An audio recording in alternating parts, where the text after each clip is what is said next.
でも言ったよね、父さん。照れちゃっていいね、初々しい。ダメ、違うよ、僕そんなつもり。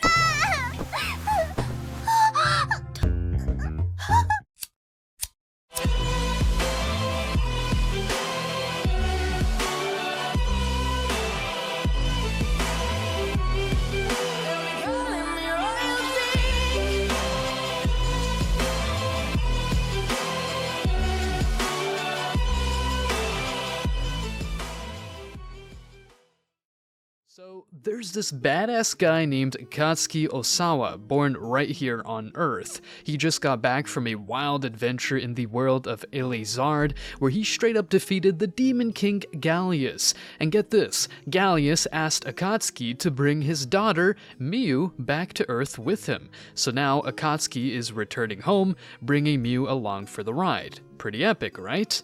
A cloaked Akatsuki flees from a group of maids sent by Risti and Valkyria to stop the hero from returning to Earth. Akatsuki is able to stop most of the maids by being able to slip their undergarments off of them and whispering in their ear. Deep in the forest, he meets Valkyria and the majority of her maid crew once again before defeating them in battle. Spicy. It's morning, and Princess Risti El Dashurfeed is eagerly waiting for Akatsuki to arrive. She's dying to know about his fight with Valkyria, but he's in no mood to talk. He knows she's the one who ordered Valkyria and her army of maids to stop him from returning to Earth. Suddenly, Risti bursts into tears and Akatsuki, being the gentleman that he is, decides to give her a comforting kiss. But to his surprise, Risti slaps him hard. She's absolutely livid and tells him in no uncertain terms to never come back to Elezard or her. And with that, she walks away, ignoring his pleas that he'll return to her someday. Ah, young love. He's finally back on Earth and rushes to his house. Excitedly, he pulls out a bag and reveals a surprise. Miu! She had no idea what was going on, but he explains that she's his new sister, Miu Osawa, and they have to act like family. The next day, they head off to a school for magic users, but Miu gets worried when she has to take an exam and a blood test. She's scared the results will reveal her true identity as someone from another world and get her kicked out. Thankfully, everything goes smoothly, and Miu is relieved. She's still getting used to calling him brother, though. Miu steps up as the test subject, ready to show off her water elemental magic. The instructor charges forward with a frontal attack, but Miu quickly creates a fake barrier to knock him down. She's got some extra power thanks to Akatsuki, and it's enough to pass the test with flying colors. But when it's Akatsuki's turn, things take an unexpected turn. The student council president of Babel's school, Kyoya Hikami, shows up to take the instructor's place. He challenges Akatsuki to break his ice pillar, and although Akatsuki manages to dent it, he can't shatter it. Despite the less than perfect results, Kyoya decides to let Akatsuki pass anyway. He's looking forward to the day when they'll face off for real, and he officially welcomes Akatsuki and Miu to the school. As they walk home, Kyoya realizes that his ice pillar is in pieces after all. The first day of Babel High School and Akatsuki and Miu already attract a lot of attention from their classmates, but no sweat for Akatsuki, as being the transfer student magnet is all a part of the game. As they enter their class, they meet Chikage Izumi, who gives them a heads up about sitting in the seat of the notorious problem student, Kenya Onizuka. Just when things seem like they couldn't get any crazier, Onizuka barges into the classroom, ready to attack Akatsuki for occupying his seat. But Akatsuki quickly takes matters into his own hands and tosses Onizuka out of the classroom. However, things get heated until Miu intervenes, and Akatsuki reluctantly spares the troublemaker. Of course, the Fukin had to show up and put Akatsuki in his place, so they drag him off to the student council room. As Akatsuki is about to head back to class, a feisty little gal pops up behind him, insisting that he stay put.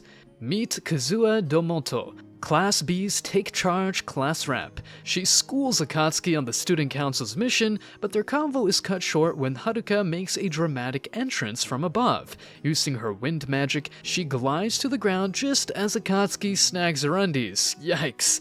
That's when things get interesting. Haruka retaliates with her trusty push knives, but Akatsuki's too quick for her. He snatches her bra too, leaving her red-faced and defeated. In the training room closet, Akatsuki, Miu, and Kuzua catch Izumi making out with another girl. Kuzua disapproves, but Izumi is having a blast until the other girl bolts in shame. Suddenly, the door shuts, trapping the trio inside until class is over. Kuzua blames Izumi, and they bicker while waiting. Izumi teases Kuzua about needing to pee, but quickly apologizes. When Kuzua breaks down, Akatsuki uses his powers to make the girls hold it in with her to ease the awkwardness. He nibbles Kuzua's ear, and they all pee together. The girls knock him out, and when they exit, they realize Akatsuki's at fault. Kuzua and Izumi make up and become pals with Miu, leaving Akatsuki to answer to Haruka's fury. Later on, Izumi is walking Miu back home when Miu hides with Izumi and witnesses Akatsuki going to the manga coffee shop with Kuzua. Seeing that they are going towards one of the couple's rooms, Kuzua tries to escape from Akatsuki, but he brings her in by force. Akatsuki apparently thought of a way to turn her into an adult. Meanwhile, in the other room, Miu is trying to hear what Akatsuki is doing to Kuzua, when suddenly Izumi grabs her breast and she is about to cuddle her.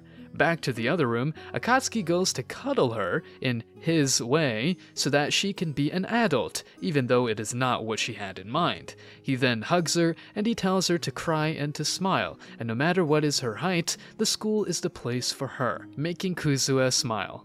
When they get out of the room, they meet Miu and Izumi, and both girls think he has done something perverted to her despite his innocence.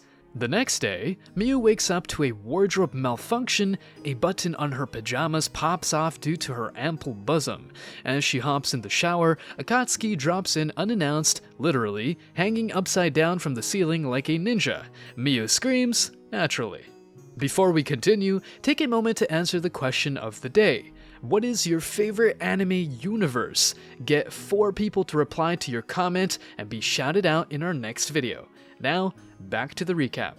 Over on the rooftop, Akatsuki's waiting for his friend when a stranger shows up, itching for a brawl. Turns out this guy, Kotoharu Kaido, heard about Akatsuki being the infamous true hero and wants to challenge him to a fistfight. Akatsuki's not one to back down from a throwdown, so he blocks Kaido's punch and the two prepare to throw down. Boom! Akatsuki blocks Kaido's punch and dodges his kick like a ninja. They exchange blows before Akatsuki knocks Kaido down with a swift leg strike. Kaido admits defeat, but he's not salty about it. In fact, he's so impressed that he wants to meet up with Akatsuki next Monday. Turns out, Kaido is a Class A student. That evening, Miu hits up the grocery store and freaks out when she encounters automatic doors for the first time. Akatsuki, being the playful one, teases her about it, but then he notices that Miu's bra is struggling to keep up with her curves, so he suggests they head to the mall for some bra shopping. The next day, they meet up with Kuzua and Izumi and head to the clothing store. Izumi suggests that Miu gets measured for the right bra size, but Miu only feels comfortable with Akatsuki by her side. He's being a true gentleman and helping her out, and she definitely appreciates it. So, Miu is trying on bras in a fitting room, waiting for someone to help her out, but suddenly she realizes that her breasts are getting bigger. Like, what? Just then, the shopping assistant arrives with a bunch of bras for Miu to try on.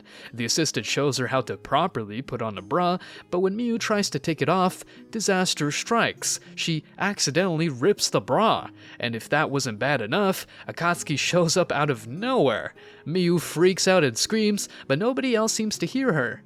Akatsuki tells her to apologize and pay for the ruined bra, only to realize that the one she was wearing was super expensive. In a panic, Miu urges Akatsuki to hide somewhere before the assistant comes back to open the door.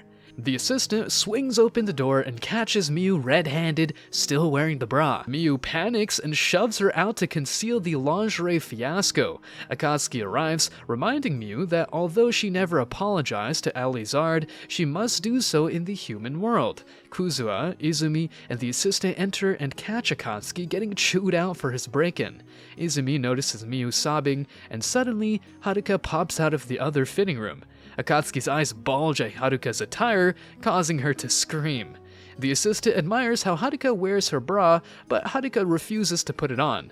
To stall, Akatsuki lies to the assistant, saying Miu needs to try on a bra 3 sizes larger. So, Akatsuki puts on a bra on her, and it fits perfectly. Unfortunately, the first bra was ripped, but the assistant decides not to charge them for it. Akatsuki still wants to pay though. Miu gets upset and starts crying. But Akatsuki cheers her up by telling her that she's part of his family. Haruka shows up to scold Akatsuki, and Kuzua and Izumi try to leave. But Akatsuki has other plans and somehow ends up with their bras and panties. Miu gets embarrassed and hits him on the head with her staff.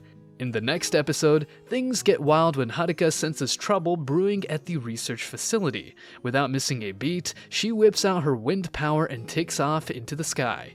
That's when she spots Akatsuki, looking way too cool for his own good, riding on the Sleipnir.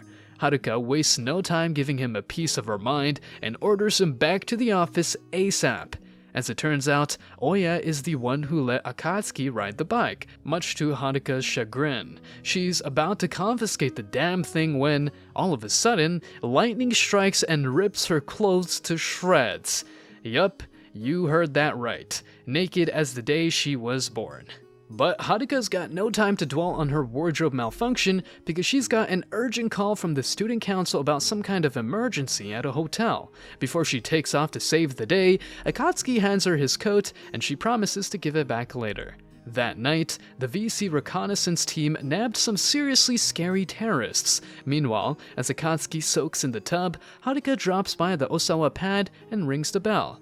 When Miu answers, Haruka hands over Akatsuki's coat, which she washed twice, to give to him. As Haruka heads home, Miu invites her to stay for dinner, but Haruka feels oddly flustered and declines, citing a weird feeling about herself. What is this weird feeling welling up inside her? Find out on our next recap of Hagure Yusha no Aesthetica.